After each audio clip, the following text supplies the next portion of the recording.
আসসালামু আলাইকুম, আপনাদেরকে শুভেচ্ছা জানাচ্ছি। আমি রাশেদুল বাপ্পি, রংপুর সদরের প্রাণকেন্দ্র এটা নজিরের হাট থেকে। আজকে আমরা আসছি আবদ্ধভাবে হাঁস লালন পালন করে এই সময় আসলে কেমন লাভবান হচ্ছেন। এখানে 1000টা হাঁস আছে। 1000টা হাঁসের মধ্যে পুরুষ আছে 850 এবং মহিলা আছে 150। এই 850টা হাঁস থেকে আসলে কেমন ডিম পাচ্ছেন। সকালবেলার সিনারিটা দেখেন, যখন রওনা হয় রাস্তায় মোটামুটি বেশ ভালো কুয়াশা। আমরা সেই কুয়াশা ভেদ করে খুব সকালবেলা আসছি এখানে। আসলে ডিমের হাঁস পালন করে কেমন লাভবান হওয়া যায় এই বিষয়গুলো আজকে আপনাদের মাঝে শেয়ার করার চেষ্টা করবো। রোগবালাই পরিচর্যা এবং খাবার খরচ তিনি কীভাবে কমায় নিয়ে আসতেছেন। তো ভিডিওটি শুরু থেকে শেষ পর্যন্ত দেখতে থাকুন। আশা করি সুন্দর সুন্দর ইনফরমেশন আজকে আপনাদের মাঝে শেয়ার করতে পারবো। শরীফ ভাই, আসসালামু আলাইকুম। ওয়ালাইকুম আসসালাম ভাই। ভাই কেমন আছেন? আছি আলহামদুলিল্লাহ। আপনি ডিম উঠাচ্ছেন, কেমন লাগতেছে? ভালোই লাগতেছে ভাই। আপনার এই যে সবগুলো বাচ্চা, বাড়ির বাচ্চা সবাই ডিম উঠায় সকালে? বাচ্চা মানে আজকে তো তা কম বাচ্চা দেখতেছেন আপনি। হ্যাঁ, মানে আমার আরো এগুলো বাচ্চা আসে, ওরা সবাই মিলিয়ে ওরাই ডিম উঠায়। আচ্ছা, আমি ডিম উঠাই না, অবশ্য আমি এখানে থাকি না। ডিমের হাঁস কয়টা আছে বর্তমানে ভাই এখানে? ডিমের হাঁস আছে আমার মানে মিলিয়ে আপনার 1000 আছে। আচ্ছা, 1000 হচ্ছে ডিমের হাঁস আছে। হ্যাঁ। আপনার এর মধ্যে পুরুষ কয়টা আছে, মহিলা কয়টা আছে? আমার পুরুষ আছে 150। হ্যাঁ, আর মহিলা আছে 850। মহিলা 850। এই হাঁসগুলোর বয়স কতদিন হচ্ছে? আপনার এই 9 মাস রানিং চলতেছে। আচ্ছা, আসা কতদিন আগে? আমার 2004 সালে আসা। আমরা জানি একটা হাঁস মানে পূর্ণবয়স্ক হাঁস খাবার খায় 140 থেকে 150 গ্রাম। হ্যাঁ, 160 গ্রাম পর্যন্ত খায়। 160 গ্রাম পর্যন্ত খায়। এখন তো ভাই পৌষ মাস, খাবার খরচগুলো বর্তমানে কিভাবে কি করতেছেন ভাই? এখন খাবার খরচটা আমার মনে করেন যে রোয়া লাগানি পর্যন্ত, মানে মাঘ মাস পর্যন্ত আর কি। মানে মনে করেন যে তখন পর্যন্ত আমার এই যে একটু খোলায় খাবে, এই সকালবেলা আবার এই যে বের করলাম না, এখন খাবার দেবো। সারাদিন মানে মাঠে খাবে, আবার বিকেলবেলা আবার নিয়ে আসিয়ে খাবার দেবো। আচ্ছা, তাতে করে আপনার এই 1000টা হাঁসে কেমন টাকা খরচ হচ্ছে? এখন আমার মোটামুটি হবে কম খরচ, তার কারণ আমি নিজে ফিডটা করি তো কনসেন্ট্রেট দিয়ে। এটাতে আপনার মনে করেন যে আমার 2200 টাকার মধ্যে বস্তাটা কভার হয়ে যায়। ভাই আমরা দেখলাম ছোট ছোট বাচ্চা, এই বাচ্চাগুলো 1.5 মাস বয়স। এই হাঁসগুলো ভাই এগুলো কি ডিমের জন্য রেডি হচ্ছে?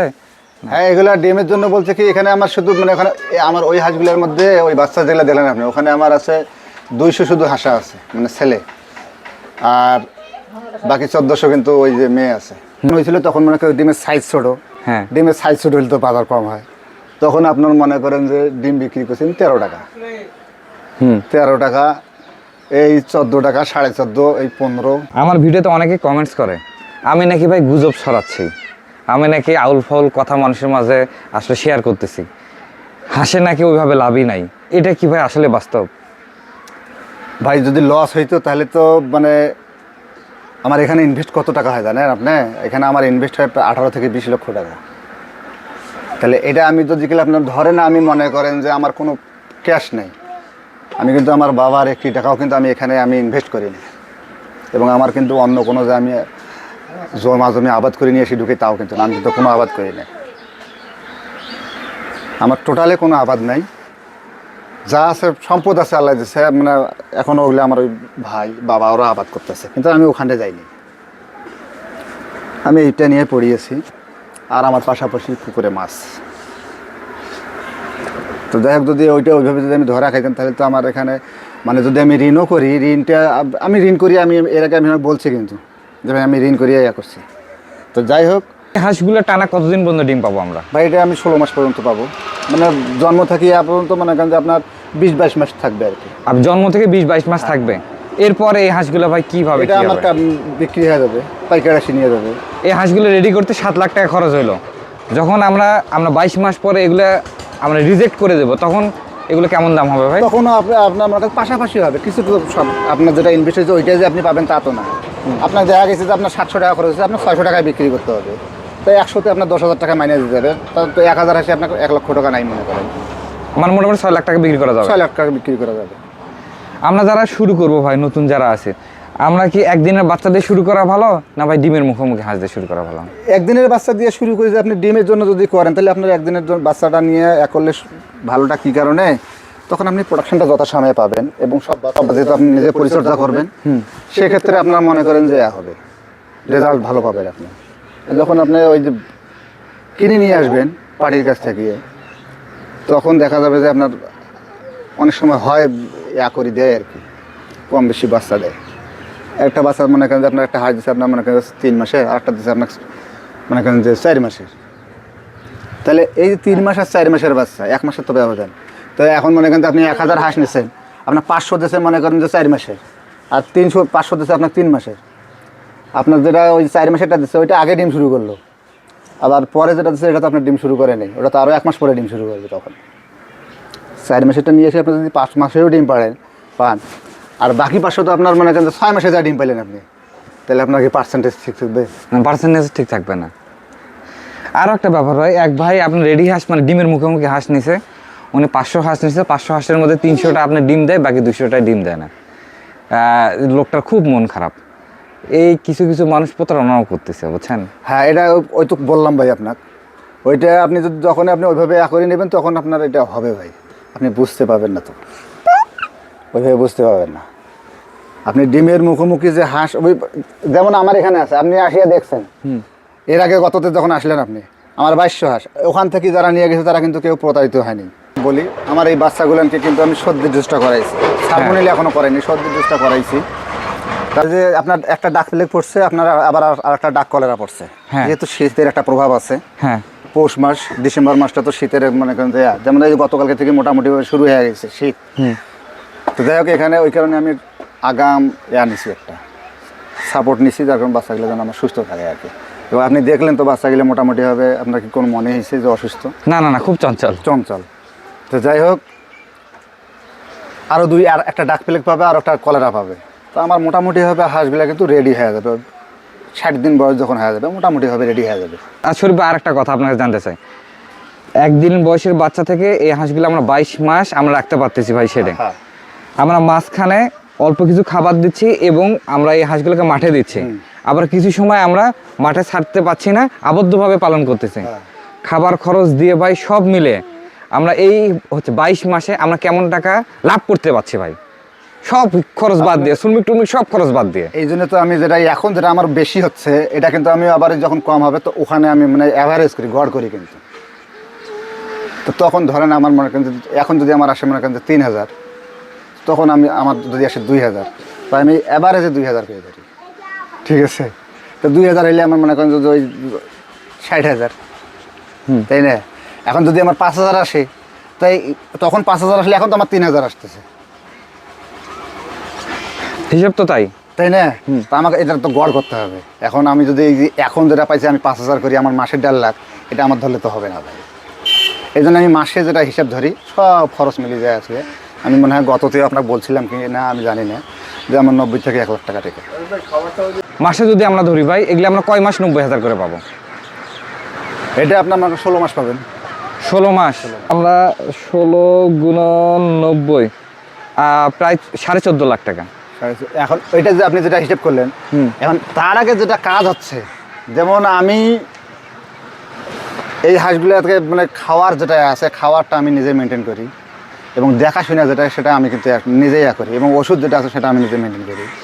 এই মেনটেন্যান্সটা আপনাকে ঠিক রাখতে হবে, আপনাকে নিজে করি, আপনি যতই লোক রাখেন না কেন। তার পাশাপাশি যেটা আছে বাড়তি কিছু খাবার যেটা আছে এটা দিতে হবে আপনার। আপনি বাড়তি খাবার কি দিচ্ছেন? বাড়তি খাবার যেমন আমি কচুরি পানাটা দিই, আবার যেমন পাশে আমার ঘাগট আছে, ঘাগট থেকে আমি এই যখন আমার এই লোকগুলো তখন থাকে, হাঁসগুলো আমার বাড়িতে আছে, ওরা এই যে এখন সকালবেলা খাবার দেওয়ার পরে আপনার মনে করেন আর তো নেই, পরিষ্কার হয়ে গেলো, কাজ শেষ। আমি আবার 2টার সময় যে খাবার দেবো, তা আমার যদি 11টা খাবার হয়, কাজ কমপ্লিট হয়ে গেলো আমার, তাহলে এই 12টা 1টা 2টা 3 ঘন্টা, 3 ঘন্টা তো লোকগুলোকে আমি কী করবো? এই 3 ঘন্টা আমি এই লোকগুলোকে ঘাগটে নিয়ে যাবো, নিয়ে তার শামুকগুলো উঠে নিয়ে আসিয়ে ওদেরকে খাওয়াবো। আপনি এখানে বলছেন খাবারের খরচ কমাচ্ছেন ভাই, কনসেন্ট্রেটের কথা বলতেছেন, আপনি খাবারটা ভাই কীভাবে কী করতেছেন একটু বলেন না।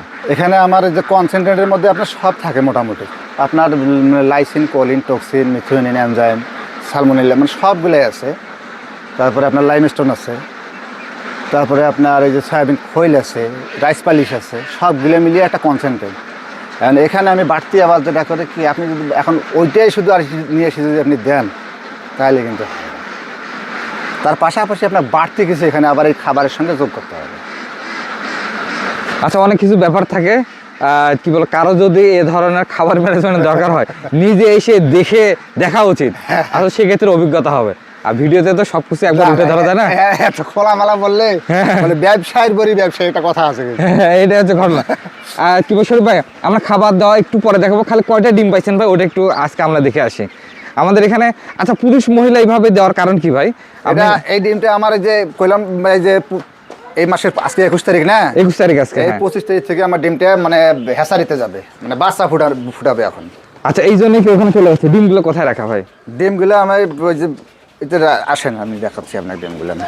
আচ্ছা, এইখানে ডিম আজকের খাঁচা কতগুলো? ওইটা আজকের খাঁচার যেগুলো আছে ওগুলো আগের গুলো আমি করে দিছি। হ্যাঁ, ওই যে ওগুলো আলাদা করা আছে, আর ওরা যেগুলো নিয়ে আসছে দেখি আমি 1 2 3 4 5 6 7 8 1 2 3 4 5 6 7 8 8 8 16 হুম, 17 18 19 20 21 22 23 আর 23 গুণ 30টা। 30টা। আপনি তো আজকে অনেকগুলো ডিম পাইছেন, 690টা। ওই তো আমি আপনাকে বললাম, তখনও বললাম যে ভাই আমি আসলে ডিম উঠাইতেছি না, আমি ওইটা কইতে পারবো না এখন এই সমস্যার কারণে। হ্যাঁ, আচ্ছা 690 গুণন 100 ভাগ, আমরা এখানে 850টা আসলে মহিলা হাঁস আছে। আপনার আজকে 81% আসছে তো ভাই? না আমি তো আপনাকে বলছি ভাই যে আমি ডিম উঠে দিয়েছি না, আমি আপনাকে ওইভাবে করতে পারবো না, কইতে পারবো না। আজকে আপনার ডিম আসছে 81% তো খুব ভালো হোক। 81%। এর আগে আমি গত টিপে মনে হয় আপনার গত সিজনে যখন আসছিলেন, আপনি বাচ্চাগুলো যখন ছিল তখন আমি আপনাকে বলছিলাম যে ভাই আমার ডিম এমনও আসছে যে আপনার মানে 90% পর্যন্ত আমি পাইছি, কিন্তু ওইটা ধরেই রাখা যায় না বেশি দিন, ওটা বেশি দিন ধরেই রাখা যায় না, হয়তো দেখা যায় 10-12 দিন এরকম পারে, তারপরে দেখা যায় 80-85-এর মধ্যে আসিয়ে পারে না। বলছি যে এর আগে আমার বাড়ি পড়া যাওয়ার কথা বলছিলাম না, তো ওখানে আমার মোটামুটিভাবে ঋণে পড়ি যায় আর কি, এবং এই হাঁসগুলোর মধ্যে আমার মোটামুটি তখন ঋণ তৈরি করা, তা তখন আমি 1,20,000-30,000 টাকা পর্যন্ত আমি কিস্তি চালাইছি, বিভিন্ন ব্যাংক থাকি নেওয়া, এনজিও থাকি নেওয়া। তো নেওয়ার পরে আমি আবার এটা নতুন করে আবার চালু করছি, তাইলে তখন আমি কিন্তু এখান থেকে আবার এই দিনগুলো পরিশোধ করতে। আপনার কি ঋণ এখনো আছে না ওগুলা? না ঋণ আছে, এখনো কিছু ঋণ আছে। ঋণ মনে করেন যে ঋণ না থাকলে তো আবার ব্যবসার তো বুঝতেছি না। আচ্ছা, আলহামদুলিল্লাহ, আমার অনেক কথা হলো, আপনি খাবার দেন ভাই। আপনার ডিমের হাঁস আসলে কতটুকু ওজন হওয়া দরকার? কতটুকু ওজন হলে আমরা ভালো ডিম পাবো? আপনার ওজন আপনার 1.5 কেজি যখন আসবে তখন কিন্তু মোটামুটি আপনার হাঁস ডিম দেওয়া শুরু করে দেবে। এই 1300 গ্রাম 1400 গ্রাম হইলে আপনার ডিম শুরু হয়ে যাবে। আমার হাঁসের আপনি যে মানে ডিম তো মোটামুটি হবে 4 মাসের আগে শুরু করছে, তো এখন আপনার মনে করেন যে ডিম পাড়তেই আছে, আপনার হাঁসের চেহারাগুলো দেখেন আপনি একটু। তো এর আবার বডির ওয়েটটা ধরেই রাখতে হবে ভাই, আপনি যদি বডির ওয়েট ধরেই রাখতে না পারেন হ্যাঁ, তাহলে তো আপনার ভালো প্রোডাকশান আসবে না, তখন কিন্তু আপনি লসে পড়ে যাবেন। যেগুলোর ভালো ওয়েট থাকবে সেগুলো ডিম পাড়বে, আবার যেগুলোর ওয়েট নেই সেগুলো তো আপনার ডিম পাড়বে না, তখন আপনার দেখা গেল যে আপনার 40% 60% ডিম আপনার।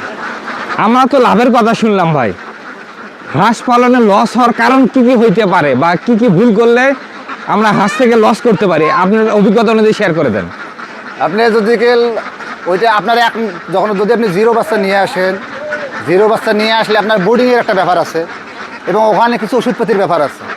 এই ওষুধপাতিগুলো এবং বোর্ডিংটা যদি আপনি কীভাবে করতে না পারেন তখন আপনার বাচ্চাতেই আপনি একটা ধরা খাওয়া যাবেন। জিরো বাচ্চাটা নিয়ে আসবেন, আপনার 3 থেকে 5 দিনের মধ্যে দেখা যাবে যে বাচ্চা মরা শুরু হয়ে গেছে। এটা অনেক সময় বোর্ডিং প্লাস ওষুধপাতি গেলে পরিচর্যাটাই 1 নম্বর কথা হচ্ছে আর কি আপনার।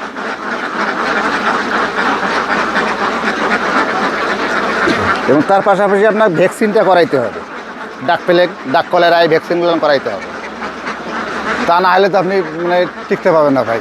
তো বড় অনেকদিন পরে আপনার এখানে আসলাম, আপনার প্রজেক্টটা দেখে খুব ভালো লাগলো। যারা আসলে রেডি হাঁস খুঁজতেছেন ভাইয়ের সাথে যোগাযোগ করতে পারেন, এনে কিন্তু বাচ্চা রেডি করতে মোটামুটি 1.5 মাসের মধ্যে, আপনার ওগুলো 3 মাসের মধ্যে হয়ে যাবে। হ্যাঁ 3 মাস 1.5 মাস পরে তো আপনার 3 মাস এমনিতেই হচ্ছে, আমরা হিসেবে আসতেছি। আপনার নাম ঠিকানা ফোন নাম্বারটা আমাদের মাঝে শেয়ার করে দেন ভাই। আমার নাম হচ্ছে মোহাম্মদ শরীফুল ইসলাম, আমার বাড়ি হচ্ছে জলকরিয়া, সিটি কর্পোরেশনের আওতাধীন। আমাদের এটা হচ্ছে 12 নম্বর ওয়ার্ড এবং নজরহাট থেকে 3 কিলো দক্ষিণে। আচ্ছা, রংপুর বাস টার্মিনাল থেকে ঘাগর থেকে নজরহাট। হ্যাঁ, আর নজরহাট থেকে 3 কিলোমিটার। হ্যাঁ, এখানে আসে কাউকে বললে হবে শরীফ ভাই। আপনারা যদি টার্মিনালেও বলেন তাও আমার নাম বললে আপনার বলবে। আচ্ছা, যে কোনো ডিমের দোকানে যদি বলে শরীফুলের খামারে যাবো, এটা বলবো। আমরা যেহেতু প্রতিবেদনগুলো করি, আমরা বছরে অন্তত একবার শরীফ ভাইয়ের খামারটা আপনাদের মাঝে তুলে ধরার চেষ্টা করব। তো বড় ভাই, আপনার অনেক বিপদ থেকে আল্লাহ রক্ষা করছে, আপনি সামনে এগিয়ে যাচ্ছেন, আরও 10 জনকে সঙ্গে নিয়ে সামনে এগিয়ে যাচ্ছেন। আপনাদের জন্য অনেক শুভকামনা থাকলো, আমাদের জন্য দোয়া করেন। ভালো থাকবেন। আসসালামু আলাইকুম। ওয়ালাইকুম আসসালাম ভাই, আসসালামু আলাইকুম। আপনারাও ভালো থাকেন, সুস্থ ইনশাল্লাহ ভাই, থাকেন। ইনশাল্লাহ। তো দর্শক বন্ধুরা, আজকের ভিডিওটি আপনাদের কেমন লাগলো অবশ্যই কমেন্টস করে জানাবেন। যারা চ্যানেলটি এখনও সাবস্ক্রাইব করেন নাই, চ্যানেলটি সাবস্ক্রাইব করে দিবেন। আমরা ভাই উৎসাহ হারায় ফেলতেছি, অনেকেই আপনারা ভিডিওগুলো দেখতেছেন কিন্তু আপনারা সাবস্ক্রাইব করেন না। যদি একটু সাবস্ক্রাইব করতেন আমরা উৎসাহ পাইতাম, আমরা বিভিন্ন জায়গায় গিয়ে আরও সুন্দর সুন্দর ইনফরমেশনগুলো আপনাদের মাঝে শেয়ার করতে পারতাম। তো খুব রিকোয়েস্ট থাকলো ভাই, আজকের মধ্যে বিদায়। আল্লাহ হাফেজ।